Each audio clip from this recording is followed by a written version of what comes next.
Magandang araw po, welcome po sa aking channel, Noob9 TV. Patalasasan po, meron po ba kayong mga properties na napapabayaan or non-performing assets? Plan nyo ibenta, pero wala kayong oras sa pagbenta nito. Kung ito'y pagkakatiwala nyo po sa amin, tawag lang po kayo sa aking numero, usap po tayo, gawin ko po ng video for free. Yes, libre po, wala po kayong babayaran. Tutulungan pa namin kayong mabenta ang inyong property. Kami na po bala sa marketing, sa boosting or paid ads. Even sa tripping, hindi na po kayo mapapagod sa pag-entertain ng mga buyers. Kami na po bala sa lahat. Tawag lang po kayo. Nandito po tayo ngayon sa Wind Residences, Tagaytay, kung saan meron po tayong bagong video presentation, isang fully furnished condo unit. Ito po'y titulado, buhay po ang may-ari, kaya wala po kayong maging problema sa documentation o sa transfer ng title. Nasa 15th floor po ang condo unit at may balkonahe at overlooking view ng Taal. Napakaganda po at ito'y income generating. Gawa ng nakapasok po ito sa Airbnb. Ito po yung kitchen, may kitchen countertop, wall-mounted cabinet, stainless sink with faucet, may refrigerator, may dining set, sofa, mirror wall, pendant lamp, ceiling cove design, then may ceiling fan. Hindi lang po fully furnished, kundi ito po'y interior decorated at tile flooring. Ito po'y ready for occupancy, kaya wala na po kayong ipapagawa dito. Ang kulang na lang po ay kayo at ang gamit nyo. At kung sakali man na nasa ibang bansa po kayo, pwede pa rin po itong pasok nyo sa Airbnb para ito'y income generating. So mula po dito sa living area, ito naman po yung kwarto. Meron pong sliding glass door. May bed and bed frame, may painting, may side table, may wardrobe, then split type aircon.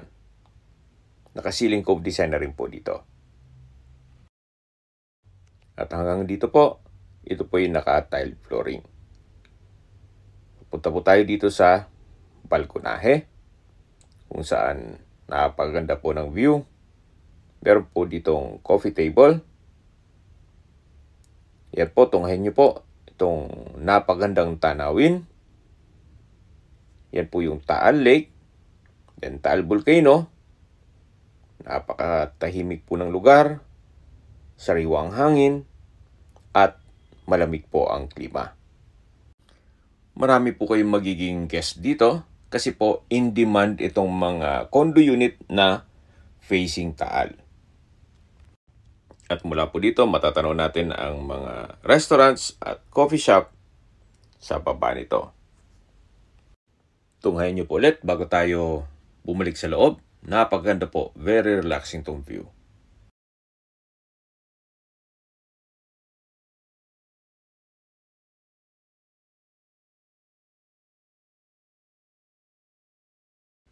Balik na po tayo dito sa loob. So, ito po yung sliding glass door. Then yung kwarto, yung wardrobe. At mula po dito sa kwarto, may panibagong sliding glass door. O yan magiging partition. Then meron pong lampshade. At ito naman po yung living area at dining area. Mula po dito, ito naman yung kitchen na kumpleto na rin po.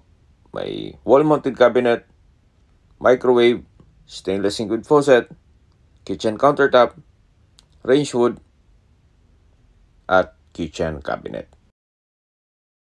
Balik po ulit tayo dito sa main door kung saan yan po ulit yung kusina. Then matatanaw yung living area at dito naman po yung toilet and bath. Ito pong toilet and bath ay maayos naman ng mga toilet fixtures. May bathroom countertop, may vanity mirror, malaking bathroom sink with faucet, water closet with bidet, naka-tile bathroom wall, may towel holder, may wall-mounted rack, exhaust fan, at meron pong shower enclosure. na may hot and cold shower. Naka-tile bathroom wall na rin po dito. Wala na po kayong ipapagawa dito sa condo unit. Ang kulang na lang po dito ay ang inyong supervision kung sakali man na ipasok nyo ito sa Airbnb. Habang pinagmamasdan nyo po itong loob nitong condo, pag-usapan natin ang distance, location at travel time. Ito pong lokasyon nitong Wind Residences ay napakalapit lang po sa lahat. Sa Robinsons Supermarket, restaurants, coffee shop, Mahogany Market, even government offices. Gaya ng Tagaytay City Hall, Register of Deeds, Regional Trial Court, at marami pong iba. Malapit din po ito sa Sky Ranch, Scala, at City College of Tagaytay. Malapit din po ito sa Tagaytay Rotonda, kung saan kompleto din po. Yan ang hotels, malls, restaurants, schools, church, at hospital. Yan po yung lagi kong binabanggit sa inyo na dapat yung i-consider sa pag-hanap ng property, yung meron pong malapit na hospital. Hindi ko naman po sinasabing sakitin kayo, yan naman po ay for emergency purpose lang naman. At mula naman po sa Calac Silang Interchange, ang distance is 19.1 kilometers at ang travel time is 38 minutes. Ang Calac po ay connecting SLEX o South Luzon Expressway, Skyway, all the way to North Luzon Expressway at ibang parte ng Metro Manila. Mula naman po sa Manila o sa airport, ang distance is 62 kilometers at ang travel time is 1 hour and 45 minutes. Okay, sa presyo na po tayo. Binebenta po ito ni owner sa halagang 6.5 million pesos net. Kung may mga katanungan po kayo, tawag lang po kayo sa aking numero. Sa mga kababayan naman natin nasa ibang bansa, meron po akong WhatsApp, Viber, at Telegram. Same number lang po, 0917-316-3399. Sa mga nagtatanong naman po ng aming Facebook, meron po aming Facebook page na Nov9TV at Facebook Real Video. Meron din pong TikTok at Instagram. May ibang YouTube channel po kami, the Nov9TV channel, Nov9TV Listings, Nov9TV On The Spot, Nov9TV Updates, at Nov9TV House Rental. Sana po naibigyan nyo ang video presentation. Paki-like and subscribe na lang po sa aking channel para ma-update din po kayo sa aking future listings. Kung sakali po hanap nyo yung mas malaking sukat ng lupa, meron din po kami ibang listings na pwede nyong pagpilian. Huwag po kayong mag-atubiling tumawag sa amin.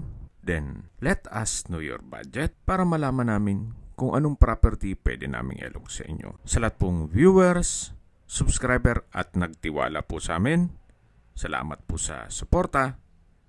Ingat po kayo lagi at yung pamilya. Maraming salamat po.